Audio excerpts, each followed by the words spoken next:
सलीम भाई जी आ जाइए। ये चादर लिए। किबला किस तरफ है?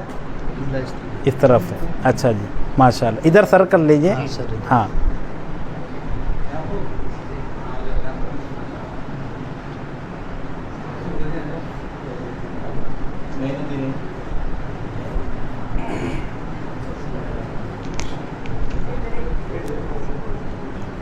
सबसे पहले तो ये कि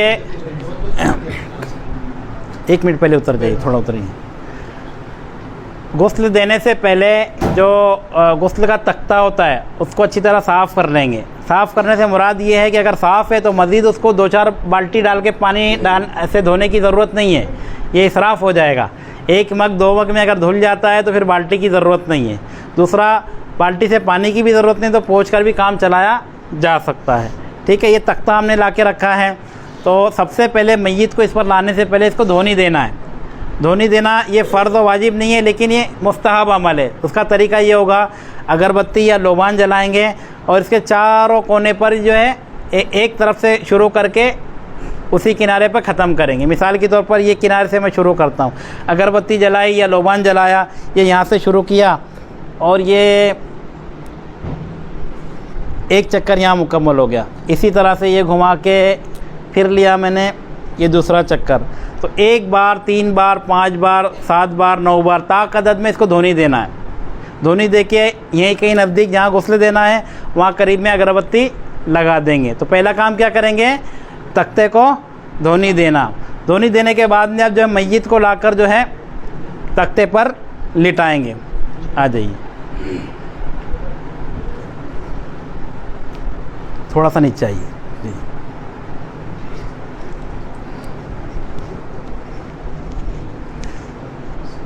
तो मर्द के लिए वो सित्र का जो मकाम है वो कहाँ से कहाँ तक है? ये नाफ होती है, नाफ से लेके ये घुटनों समेत, नाफ के नीचे से लेके घुटनों समेत ये पूरा हिस्सा जो है ये सित्र का मकाम है। तो इसको देखने की भी इजाज़त नहीं है और बिला हाइल छूने की भी इजाज़त नहीं है। ठीक है, इसी तरह से हमने अपने सित्र की भी हिफाजत करनी है। बाज़ लोग जो है वो चड्डी पहनते हैं, चड्डी पहनना पसंद करते हैं। तो चड्डी तो पहनते हैं आप, आपको कंफर्टेबल लगता है, लेकिन वो सित्र नज़र आता है तो यूँ आप भी गुनाहगार होते हैं, देखने वाला भी गुनाहगार होता। तो हमें मोमिन जो है हया वाला होता है। हज़रत उस्मान गनी रज़ी अल्लाह तआला अन्हु की हया का सदका में अल्लाह पाक अता फरमाए। तो चड्डी तो चड्डी, बल्कि ऊपर बनियान पर भी खुले यूँ नहीं रहना चाहिए। ये पहनेंगे, जितनी हया करेंगे उतना ज़्यादा बरकतें मिलेगी इंशाअल्लाह। तो मैयत का सित्र ये नाफ से लेके घुटनों समेत ये पूरा सित्र का मकाम है। अब ये कि मैयत के कपड़े उतारे जाते हैं, इसे गुस्ल दिया जाता है, हर मामले में सित्र का ख्याल रखना है। अभी इन्होंने कपड़े पहने हुए, जब किसी का इंतकाल होता है तो बदन पर कपड़े होते हैं, तो पहले कपड़े जुदा करेंगे। कपड़े निकालने का तरीका क्या होगा? कपड़े इस तरह से निकालेंगे, जैसे कुर्ता इन्होंने पहना है तो अब ये खोल कर निकल सकता है तो खोल कर निकालेंगे, वरना कैंची से काट देंगे। कैसे काटेंगे देखिए, ये बता रहे हैं आपको। यानी आस्तीन जो है, आस्तीन से एक तरफ का ये पूरा काट देंगे, ये दूसरी आस्तीन से भी काट देंगे, बीच में से एक चीरा लगाएंगे तो ये कपड़ा अलग हो जाएगा। इसी तरह इन्होंने पैंट पहनी है, पाजामा है, लुंगी है, तो इसको खोल कर नीचे से खींचेंगे तो निकल जाएगा। तो यूँ कपड़े इनके बदन से जुदा हो जाएंगे। याद रहे, मैयत के जिस्म से जो भी अशिया निकली, जैसे कपड़े हैं, तावीज़ है, सोना चांदी वगैरह, तो अब इस पर जो है वारिसों का हक़ है। गुस्ल देने वाले को ये नहीं है कि ये उठाया और कचरे में डाल दिया, बल्कि इनके वारिसों के हवाले कर दे। और इसके अलावा भी ये एक रिवाज पड़ा हुआ है कि जैसे कपड़ा ऊपर जो उड़ाया था इसको भी कचरे में डाल देते हैं, बदन से निकले हुए कपड़े भी कचरे में डाल देते हैं। तो ऐसा नहीं करना है, बल्कि ये इस्तेमाल में लाए जा सकते हैं, इस्तेमाल में लाना है इसको। ठीक है, ये अब कपड़े इनके निकल गए। ये ऊपर कपड़ा जो उड़ाया हुआ है, तो देखिए ये लाल रंग का है ना, डार्क रंग का है। लोग सफ़ेद रंग का कपड़ा उड़ा के गुस्ल देते हैं, तो इसमें क्या ख़राबी है? सफ़ेद रंग का कैसा ही कपड़ा आप उड़ाएंगे, जब उस पर पानी पड़ेगा तो वो बदन से चिपकेगा, बदन से चिपकेगा तो बदन की रंगत नज़र आएगी, ज़ाहिर होगी, तो लिहाजा सितर दिखना शुरू हो जाएगा। सफ़ेद कपड़ा इस्तेमाल नहीं करेंगे, सफ़ेद कपड़े को चौकड़ी मारना है। ठीक है, सफ़ेद कपड़ा नहीं इस्तेमाल करेंगे, कौन सा, डार्क रंग का कपड़ा इस्तेमाल करेंगे। जैसे ये है, अब इसको आप डबल करके डाल दें, पानी भी लगेगा तो सित्र नज़र नहीं आएगा। या फिर घर की जो चादर है ओढ़ने वाली, वो इस्तेमाल की जा सकती है, इससे सित्र की हिफाजत हो जाएगी। और शुरू से आखिर तक जब हम मय्यत को पलटेंगे, आगे पीछे करेंगे, हर सूरत में सित्र ढका रहे, इसका हमने ख्याल रखना है। ठीक, अब ये कपड़े भी जुदा हो गए। अब गुस्ल मय्यत शुरू करना है। गुस्ल मय्यत में 7 मरहले में इसको बयान करते हैं ताकि आपको आसानी से याद हो जाए, समझने में भी आसानी हो। सबसे पहले जो काम करेंगे वो करेंगे इस्तिंजा करना। सबसे पहले क्या करेंगे, सब मिलकर बोले, सबसे पहले इस्तिंजा कराना, फिर उसके बाद वुज़ू कराना। बोले नंबर 2 पे वुज़ू कराना, नंबर 1 इस्तिंजा कराना, मैं जैसा बोलता हूँ वैसा बोले। नंबर 1 इस्तिंजा कराना, नंबर 2 वुज़ू कराना, नंबर 3 सर और दाढ़ी के बाल धोना, नंबर 1 इस्तिंजा कराना, नंबर 2 वुज़ू कराना, नंबर 3 सर और दाढ़ी के बाल धोना, नंबर 4 सीधी करवट धोना, सबकी आवाज़ आनी चाहिए। नंबर 4 सीधी करवट धोना, नंबर 5 उल्टी करवट धोना, नंबर 6 दोबारा इस्तिंजा कराना, नंबर 7 तमाम जिस्म पर काफूर का पानी बहाना। बस इतना ही है, ये करेंगे तो इंशाल्लाह सुन्नत के मुताबिक गुस्ल मुकम्मल हो जाएगा। फिर रिपीट कर लेते हैं। नंबर 1 इस्तिंजा कराना, नंबर 2 वुज़ू कराना, नंबर 3 सर और दाढ़ी के बाल धोना, नंबर 4 सीधी करवट धोना, नंबर 5 उल्टी करवट धोना, नंबर 6 दोबारा इस्तिंजा कराना, नंबर 7 तमाम जिस्म पर काफूर का पानी बहाना। सुभान अल्लाह। आप कैसे करेंगे, आइए सीखते हैं। सबसे पहले ये कि जहाँ पर भी गुस्ल देना है वो हिस्सा बंद हो, बंद कमरे में हो। अगर बंद कमरा ना हो, खुले मैदान में कहीं गुस्ल होता हो तो चारों तरफ से पर्दा कर लिया जाए और जितने लोगों की ज़रूरत हो गुस्ल में उतने ही वहाँ पर जमा हो। भीड़ लगाकर खड़े हो जाते हैं तो गुस्ल ये कोई देखने की चीज़ है, तो जितने लोगों की ज़रूरत है उतने ही वहाँ मौजूद हो, इसका हमने ख्याल रखना है। अब मिसाल के तौर पर मैंने गुस्ल देना है तो मेरे साथ कितने लोगों की ज़रूरत है, 2, 3, 4, उतने लोगों को अपने साथ में ले ले। और ये सारे बावुज़ू हो, ये मुस्तहब है, बावुज़ू गुस्ल देना मुस्तहब है। लेकिन अगर वुज़ू नहीं है तो कम से कम कोहनियों समेत हाथ धो ले। कि अगर बेधुला हाथ, बेवुज़ू शख्स का बेधुला हाथ या जिस्म का कोई हिस्सा दे दर्दा से कम पानी में पड़ जाएगा तो पानी मुस्तमल हो जाएगा, वुज़ू और गुस्ल के लायक नहीं रहेगा। तो इसका ख्याल रखेंगे, कम से कम ये हाथ धो लेंगे। और इस भाई की ज़िम्मेदारी है बाल्टी से पानी निकाल के देने की, तो यही निकालेंगे, नए आदमी को उसमें आने नहीं देना, वरना बीच में कोई आके हाथ डुबा देता है तो पानी फिर मुस्तमल हो जाता। तो बहुत एहतियात वाला काम है, प्लानिंग के साथ, एहतियात के साथ इसको मुकम्मल करने की कोशिश करेंगे इंशाअल्लाह। मैं मय्यत का जिस्म धोऊँगा, ये भाई पानी डालेंगे, वो भाई बाल्टी से पानी ला के देंगे और वो भाई जो है उधर ड्रम से पानी निकाल के बाल्टी में डालेंगे। ये सबकी ज़िम्मेदारी हमने तय कर दी और इसी के मुताबिक सब अमल करेंगे। जिसका जो काम है वो वही काम करेगा, ठीक है ना। तो इस तरह पहले ही सारा तय कर लेंगे। अब गुस्ल मय्यत हमने शुरू करना है तो पहला काम क्या है, इस्तिंजा कराना। याद रहे कि बिला हाइल सित्र को छूने की इजाज़त नहीं है, देखने की भी इजाज़त नहीं है, छूने की भी इजाज़त नहीं। सित्र कहाँ से कहाँ तक है मर्द के लिए, नाफ से लेके घुटने समेत। तो अब हाथ पर जो है दस्ताना बांध लेंगे, दस्ताना, रुमाल या कपड़ा बांध लेंगे और इससे फिर इस्तिंजा इनको करवाएंगे, ठीक है। मेडिकल स्टोर में हैंड ग्लव्स मिलता है प्लास्टिक का, ये भी पहना जा सकता है। अब यूँ समझ लीजिए इन्होंने दस्ताना बांधा है, मैं पानी डालूँगा और ये इस्तिंजा कराएंगे। तरीका क्या होगा, थोड़ा सा पैर को खोल लेंगे, पैर को मैं अर्ज़ करता हूँ 1 मिनट। इस्तिंजा कराने के लिए पैर को ये थोड़ा सा खोल लेंगे, ज़रूरत पड़ने पर ये उठा भी लेंगे और ज़रूरत पड़ने पर थोड़ी करवट भी करवा देंगे। करवट करवा कर ये उठाकर आगे और पीछे के मकाम पर इस्तिंजा करवाना। ये उल्टे हाथ से कपड़ा है, ये नीचे की तरफ से हाथ डाल के साफ़ कर सकते हैं, ये ऊपर से हाथ डाल के साफ़ कर सकते हैं। पानी डालने वाला भी बगैर देखे पानी डालता जाएगा, एक बंदा जो है सफाई करता रहेगा। तो इस तरह से दोनों काम साथ में होंगे, देखना नहीं है और बिलाहिल छूना भी नहीं है। आई बात समझ में? तो पहला काम क्या हो गया?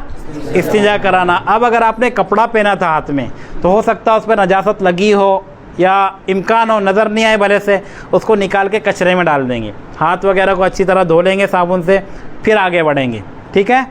अब दूसरा काम है हमारा वुज़ू कराना।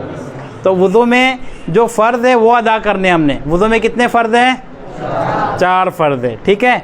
अब 4 फ़र्ज़ कौन कौन से हैं? नंबर 1 चेहरा धोना, नंबर 2 कोहनियों समेत दोनों हाथ धोना, नंबर 3 चौथाई सर का मसा करना, नंबर 4 टखनों समेत दोनों पैर धोना। ठीक है। तो अब हम कुल्ली भी करते हैं, नाक में पानी भी चढ़ाते हैं। तो मैयत के साथ ये काम नहीं करेंगे। क्यों नहीं करेंगे? क्योंकि पानी फिर अंदर जाएगा तो वापस नहीं आएगा। तो कुल्ली नहीं करेंगे, नाक में पानी नहीं चढ़ाएंगे तो क्या करेंगे? तो कापूस गीला करके ये होठों में, दांतों में, दाढ़ों में अच्छी तरह से मल के साफ़ करेंगे। नरमी से, ज़ोर ज़ोर से घसड़ेंगे नहीं वरना उसको तकलीफ़ होगी।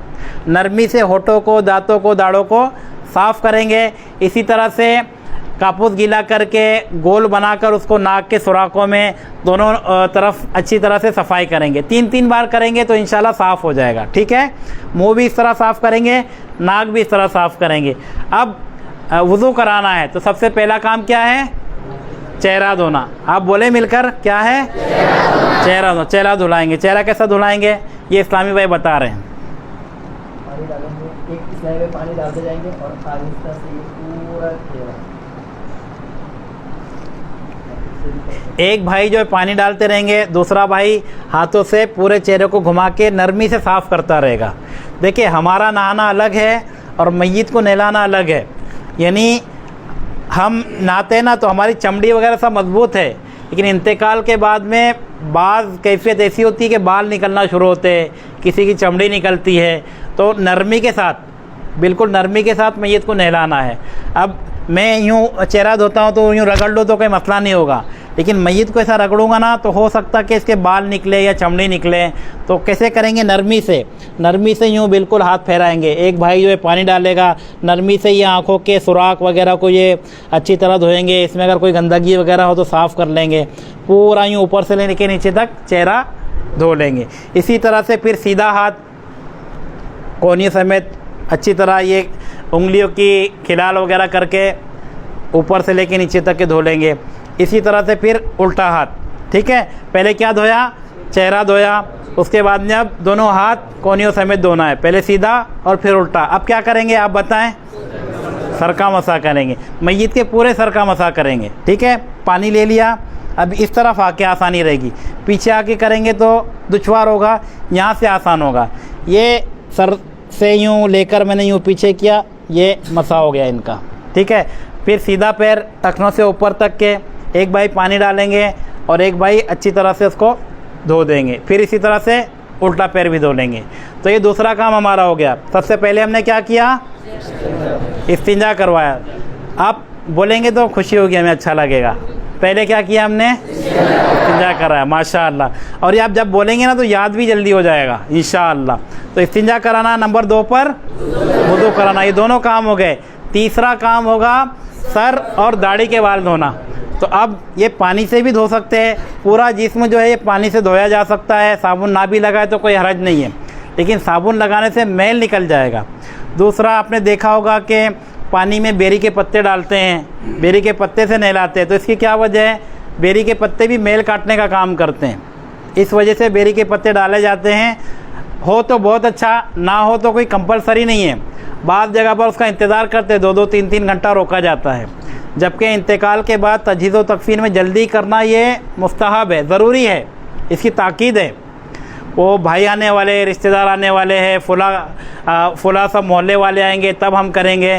तो ये एक रस्म बना ली लोगों ने। मैयत का इंतकाल हो गया तो उसे जल्दी से कब्र की तरफ ले जाना है, ये हमारी ज़िम्मेदारी है। ठीक है। अब तीसरा काम क्या करेंगे? ये वुज़ू करवा दिया। तीसरा सर और दाढ़ी के बाल धोना। तो इसको आप थोड़ा सा पानी लगा के साबुन लगा लीजिए, चाहे तो ये दाढ़ी में भी साबुन लगा लीजिए और पानी डालकर अच्छी तरह से सर और दाढ़ी को धो लीजिए। कितने काम हो गए? 3 काम हो गए। चौथा काम है सीधी करवट धोना। सीधी करवट कैसे धोएंगे? उल्टी करवट पर इनको लिटाएंगे तो सीधी करवट ऊपर हो जाएगी। सीधी करवट ये है इनकी, उल्टी करवट वो है। ये थोड़ा सा हाथ को खोलेंगे यूँ और यूँ मददगार जो इस्लामी भाई है उनके ज़रिए सीधा करवट पर करवाएंगे। अब देखिए ये उठे ना तो ये कपड़ा यहाँ से उठता है, तो कपड़ा ये इतना बड़ा हो कि उठने पर भी सितर वगैरह ज़ाहिर ना हो, इसका ख्याल रखेंगे। अच्छी तरह से ये छुपा हुआ हो और ये करवट करके अब जो है ऊपर से लेके नीचे तक ये पीठ का हिस्सा, ये पेट का हिस्सा, ये सीना वगैरह, हाथ उठाकर ये बगल में अच्छी तरह से ऊपर से लेके नीचे तक के साबुन लगाकर, इसमें भी याद रहे कि ये सित्र के जो मकाम पर हाथ लगाएंगे तो हाथ में आपके दस्ताना होना ज़रूरी है, ग्लव्स कपड़ा वगैरह होना ज़रूरी है। कितनी भी बार आप सित्र के मकाम पर हाथ लगाने की आपको ज़रूरत पड़ती हो तो इसमें बिला हाइल छूने की इजाज़त नहीं है। जब भी हाथ लगाएंगे हाथ में कपड़ा या कोई ना कोई ग्लव्स वगैरह होना ये ज़रूरी है। तो सीधा हिस्सा ऊपर से लेकर नीचे तक साबुन से धो लिया तो कितने काम हो गए हमारे? 4। नंबर 1, नंबर 2, नंबर 3, नंबर 4 सीधी करवट धोना। माशाअल्लाह। अभी नंबर 5 पर उल्टी करवट धोएंगे। इसका भी तरीका यही है, इस हाथ को थोड़ा सा खोला, इस करवट पे इनको ले लिया। देखिए सित्र इनका छुपा हुआ ही है, कपड़ा हट रहा नहीं। बाद लोग बहुत छोटा कपड़ा इस्तेमाल करते हैं तो यूँ फोल्ड करने पे पीछे का हिस्सा नज़र आना शुरू हो जाता है, तो इस तरह फिर वो गुनाहगार होगा बंदा। तो लिहाजा ये अब उल्टी करवट धोनी है, इसी को भी इसी तरह धोएंगे। पहले तो हमने अक्सर हिस्सा धो लिए साबुन वगैरह लगा के, अब जो बचा कुचा है उस पर भी साबुन लगाकर ये हाथ उठाकर ऊपर से लेके नीचे तक के साबुन लगाकर पानी से बहा देंगे। इसमें ख्याल रखेंगे जिस तरह से हम अपना गुस्ल करते हैं, हर आज़ा का ख्याल रखना पड़ता है ना, तमाम ज़ाहिरी बदन पर पानी बहाना ज़रूरी है। इसी तरह से मैयत के भी तमाम जिस्म पर पानी बहाना ज़रूरी है। ऊपर से ही डाल देंगे, हाथ नहीं उठाया तो हो सकता है अंदर पानी नहीं जाएगा, तो हाथ उठाकर अच्छी तरह बगल के नीचे और पेट वगैरह है तो इसका ख्याल करते हुए सारे जोड़ों को जो है ख्याल रखते हुए साबुन लगाकर पानी बहा देंगे। तो कितने काम हो गए? अभी 5 काम हो गए। नंबर 1 इस्तिंजा करा, नंबर 2, नंबर 3, नंबर 4, नंबर 5 माशाअल्लाह। अब नंबर 6 पे जो काम है वो दोबारा इस्तिंजा कराना। इसका तरीका थोड़ा सा अलग है। पहले जो है हमने पैर वगैरह उठाकर ये इस्तिंजा करवाया था, अब ये है कि इनको थोड़ा सा उठाएंगे, यहाँ से मददगार इस्लामी भाई जो रहेंगे मुआविन उनके ज़रिए उठाएंगे, पेट को थोड़ा सा प्रेस करेंगे, नीचे की तरफ दबाएंगे। ऐसा हिलाने की वजह से कुछ नजासत वगैरह अगर बाकी होगी तो वो नीचे की तरफ आ जाएगी और उसको पानी से बहा देंगे। अगर नजासत निकले या ना निकले, नहीं निकलती आमतौर पर, लेकिन कभी निकल जाए तब भी फिर दोबारा वो सारे काम करने की ज़रूरत नहीं है, पहले जो धोया था वही काफ़ी है। पानी बहा दे, वो नजासत चली जाएगी बाहर। ठीक है, ये 6 नंबर पर काम हो गया। अब सबसे आखिर में एक जग जो होता है उसके अंदर ये जैसे जग ये है, इससे ज़्यादा पानी की ज़रूरत नहीं है। अब तकरीबन इनका पूरा बदन धुल चुका है, कोई हिस्सा बाकी नहीं रह गया। अब सिर्फ काफूर का पानी मिलाकर ये पूरे बदन पर बहाना है। तो काफूर का पाउडर आता है जिसमें खुशबू होती है, वाइट वाला, देखा है आपने? खुशबू होती है, मैयत के लिए इस्तेमाल किया जाता है। तो यूँ उसको चुरा करके अंदर डाल देंगे। ये पूरा जग भरा हुआ है और ऊपर से लेके नीचे तक के पूरे जग से जो है ये 3 बार पानी बहा देंगे। तो इस तरह से सुन्नत के मुताबिक गुस्ल मैयत मुकम्मल हो जाएगा। सल्लु अलल हबीब सल्लल्लाहु अलैहि वसल्लम।